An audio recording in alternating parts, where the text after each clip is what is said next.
जुलै महिन्याच्या पहिल्या आठवड्यात कागलमधील खर्डेकर चौकातील राजर्षी छत्रपती शाहू महाराज यांच्या पुतळ्याचं अनावरण आणि हिंदूराव घाटगे विद्या मंदिरचं लोकार्पण असा संयुक्त कार्यक्रम होणार आहे। मुख्यमंत्री आणि दोन्ही उपमुख्यमंत्री यांच्या उपस्थितीत हा सोहळा रंगणार आहे। राजर्षी शाहूंच्या परंपरेला साजेल असा कार्यक्रम करूया असं नामदार हसन मुश्रीफ यांनी सांगितलं।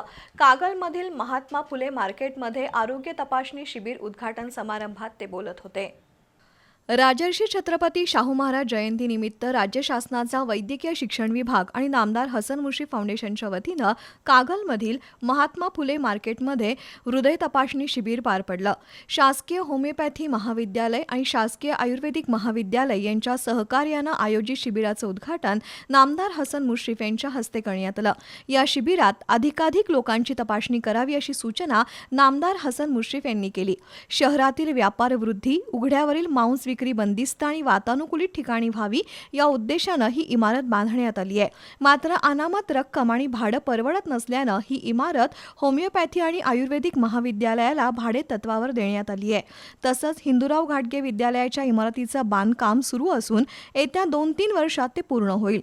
जुलै महिन्याच्या पहिल्या आठवड्यात त्याच्या लोकार्पणाचा कार्यक्रम होणार आहे। मुख्यमंत्री देवेंद्र फडणवीस, उपमुख्यमंत्री एकनाथ शिंदे आणि उपमुख्यमंत्री सुनेत्रा पवार यांच्या उपस्थितीत हा सोहळा होणार असल्याचं नामदार मुश्रीफ यांनी सांगितलं। यावेळी भैया माने, डॉक्टर अभिजित आहिरे, डॉक्टर तनिया मुजुमदार, प्रवीण काळबर यांनी मनोगत व्यक्त केली। कार्यक्रमाला सीपीआरचे अधिष्ठाता डॉक्टर सदानंद भिसे, नगराध्यक्षा सविता माने, डॉक्टर जयवंत रावण, चंद्रकांत गवळी, अजय पाटणकर, प्रकाश काडेकर, नवल बोते, सौरभ पाटील, संजय चितारी यांच्यासह नगरपालिकेचे पदाधिकारी, डॉक्टर आणि रुग्ण उपस्थित होते।